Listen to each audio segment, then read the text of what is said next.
నమస్తే, welcome to 99 TV. నేను సంజోనిక్. Updates చూస్తే విశాఖ ఉత్సవంలో భాగంగా ఈ నెల 29 నుంచి 3 రోజుల పాటు అనకాపల్లి ఉత్సవం రాష్ట్ర ప్రభుత్వం ప్రతిష్టాత్మకంగా నిర్వహిస్తోంది. ఈ కార్యక్రమానికి సంబంధించిన ఏర్పాట్లను స్పీకర్ అయ్యన్న పాత్రుడు పరిశీలించారు. గతంలో విశాఖ ఉత్సవ్ పేరుతో కార్యక్రమాలు జరిగాయని, ఇప్పుడు ప్రాంతాల వారీగా ఉత్సవాలు చేయాలని ప్రభుత్వం నిర్ణయించిందని అన్నారు.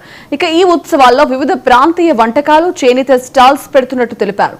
కుటుంబ సమేతంగా అందరూ పాల్గొని ఉత్సవాన్ని విజయవంతం చేయాలని ప్రజలకు పిలుపునిచ్చారు.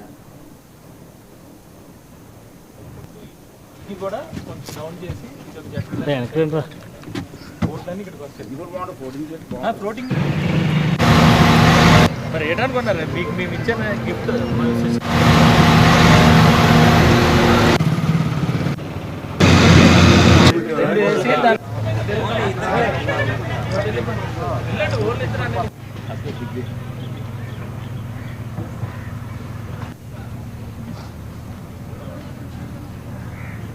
ఇటు ఇది కూడా కొంచెం డౌన్ చేసి ఇటు